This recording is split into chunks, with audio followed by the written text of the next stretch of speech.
ఏదైతే పేద ప్రజల సంక్షేమం కోసం అన్న తారక రామారావు గారు ప్రారంభించిన ₹2 కేజీ పథకాన్ని ఇవాళ నిర్వీర్యం చేస్తూ కొంతమంది దుర్మార్గులు దీన్ని పక్కదారి పట్టిస్తూ ఉన్నారు. ఈ మధ్య చూసాం మనం కాకినాడ కేంద్రంగా ఏ విధంగా వ్యవహారాలు నడిచినాయో. డిప్యూటీ ముఖ్యమంత్రి గారు పవన్ కళ్యాణ్ గారు కూడా వెళ్ళి అక్కడ తనిఖీ చేసిన సందర్భం చూసాం. ఒక అడ్డాగా కాకినాడ ఫోర్ట్ని అడ్డాగా ఇతర రాష్ట్రాల నుంచి ఇతర జిల్లాల నుంచి కూడా అక్కడ తరలించి ఏ విధంగా బయటకు వెళ్ళిందో.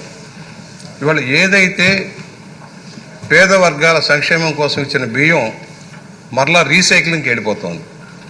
కొంతమంది మిల్లు యజమానులు ఆనాటి ప్రభుత్వ పెద్దల యొక్క సహకారంతో ఆనాటి సివిల్ కార్పొరేషన్ చైర్మన్ ఎమ్మెల్యే ఒక ఎత్తు అయితే ఎమ్మెల్యే తండ్రి ఒక ఎత్తు, ఇద్దరు కలిసిన సారథ్యంలో ఏ విధంగా దోపిడీ జరిగిందో మనం చూసాం. ఇవాళ 6A కేసులు పెడతా ఉన్నారు సార్, నామినల్ కేసులాగా అయిపోతుంది. బందర్లో మాజీ మంత్రి గారు ఏ విధంగా వ్యవహరించారో, కుటుంబ సభ్యులు ఏ విధంగా సివిల్ సప్లైస్ గోడౌన్స్లోని బియ్యాన్ని తరలించారో మనం చూసాం. ఇవాళ దెయ్యాలు వేదాలు ఉంచినట్టుగా పెద్ద పెద్ద కబుర్లు చెబుతా ఉన్నారు.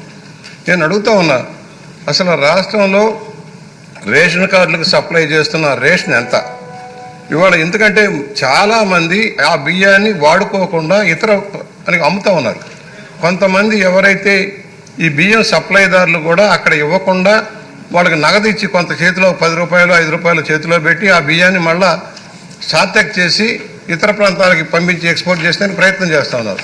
దీనివల్ల ప్రభుత్వం ఎక్చక్ర మీద భారం పడుతూ ఉంది, సామాన్య ప్రజలకు న్యాయం జరగడంలో. సాత్యక్ పేరుతో దోపిడీ చేశారు గత ప్రభుత్వం. ఇవాళ ఇంటింటికి బియ్యం సప్లై చేస్తా ఉన్నారు అధ్యక్ష. ఇంటింటికి సప్లై చేస్తామని ₹1600 కోట్ల ఖర్చు పెట్టి అయ్యగారి సుందర ముఖార విందం బొమ్మలు వేశారు. అది దగ్గర పిచ్చి పరాకాష్ఠకు చేరిన గత ముఖ్యమంత్రి గారు చేసిన నిర్వాహకం ఏంటంటే పిల్లలు ఆడుకునే క్రికెట్ కిట్లు వేసుకున్న గార్డులు కింద గార్డు మీద కూడా ఆయన బొమ్మ వేసుకున్నాడు అధ్యక్ష. చిన్నపిల్లలు గార్డు మీద కూడా ఆయన బొమ్మ వేసుకున్నాడు. అంత పిచ్చి పరాకాష్ఠకి కేవలం ఆయన ప్రచార ఆర్భాటం కోసం ఇంటింటికి అన్నారు. ఇంటింటికి ఇచ్చారా? గతంలో ఏ రోజునైనా వెళ్ళి తెచ్చుకునేవాళ్ళు, పొలం పనులకు వెళ్ళేవాళ్ళు, ఇతర వృత్తుల మీద వెళ్ళేవాళ్ళు వచ్చి వారికి అనుకూలమైన సమయంలో బియ్యం తెచ్చుకునేవాళ్ళు. ఇవాళ వాహనాలు అన్నారు, ఆ వాహనాలు నడవట్లా, ఇంటింటికి ఇవ్వటంలా, కేవలం ఒక సెంటర్లో పెడుతున్నారు. పర్యవసానం ఏమవుతుంది? ఈ బియ్యం అంతా కేంద్రీకృతమైన వ్యవస్థను ఏర్పాటు చేశారు దోపిడీకి. అదొక గత ముఖ్యమంత్రి యొక్క సారథ్యంలో నడిచిన అవినీతి చరిత్ర ఇది. దీని మీద ఎందుకంటే అధికారుల పాత్ర ఉంది దీంట్లో. ఎవరైతే సివిల్ సప్లైస్ని నిర్వర్తిస్తున్నారో రెవెన్యూ అధికారుల పాత్ర కూడా లేకుండా ఈ కేసులు నడవద్దు సార్. పోర్టుల దగ్గర కూడా సరైన చెక్కింగ్ లేకపోవడం దుర్మార్గం. ఏ బియ్యం వెళ్తుంది, ఎక్కడి నుంచి వెళ్తుంది అనేది. ఇవాళ సార్టెక్ పేరుతో దగా చేశారు సార్. ఈ బియ్యం ఎక్స్పోర్ట్కి ఒక సార్టెక్ను ఒక నెపంగా వాడుకున్నారు. ఫోర్టిఫైడ్ బియ్యంలో కూడా దగా సార్. ఈ రాష్ట్రంలో ఫోర్టిఫైడ్ బియ్యం తయారు చేసే సంస్థలు ఉన్నాయి, ఇక్కడ కాదట. ఇతర జిల్లాల వాళ్ళు, ఇతర రాష్ట్రాల వాళ్ళు కావాలట. ఇక్కడ స్మాల్ మీడియం ఇండస్ట్రీ వాళ్ళు బతకాలా అక్కర్లేదా? దానివల్ల స్థానికంగా పనులు అవుతాయి. ఈ సందర్భంగా తమ ద్వారా ఒక విజ్ఞప్తి కూడా చేసిన అధ్యక్ష, రాష్ట్రంలోని ఏ కొనుగోళ్ళైనా ఈ రాష్ట్రంలో తయారైన ఉత్పత్తులు కొనాల్సిన అవసరం ఉంది, సివిల్ సప్లైస్ కానీ ఏ శాఖ అయినా.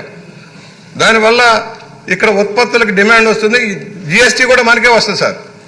ఇతర రాష్ట్రాలకి ఇతర ప్రాంతాలకి కమిషన్ల కోసం ఇస్తే దాన్ని నష్టపోయేది మన ప్రజలు. వస్తువులు ఉత్పత్తి చేసే చిన్న సంస్థలు దెబ్బతింటూ ఉన్నాయి. కనుక దాని మీద కూడా తమ ద్వారా మనవి చేస్తున్నాను, విజ్ఞప్తి చేస్తున్నాను, ఆలోచన చేయండి.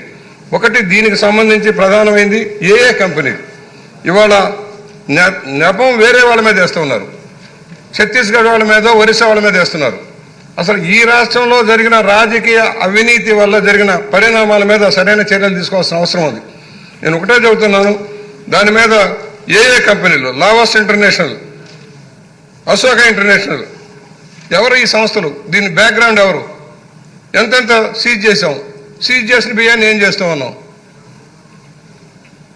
ఓడలు బయట నుంచి వచ్చిన ఓడలు నిలవబెడితే డెమరేజ్లు మళ్ళీ మనమే కొట్టుకోవాలి అధ్యక్ష. డెమరేజ్ మన మీద పడుతుంది. ఆ పరిణామాలు లేకుండా ముందుగానే చెక్ చేసుకోవాల్సిన అవసరం ఉంది.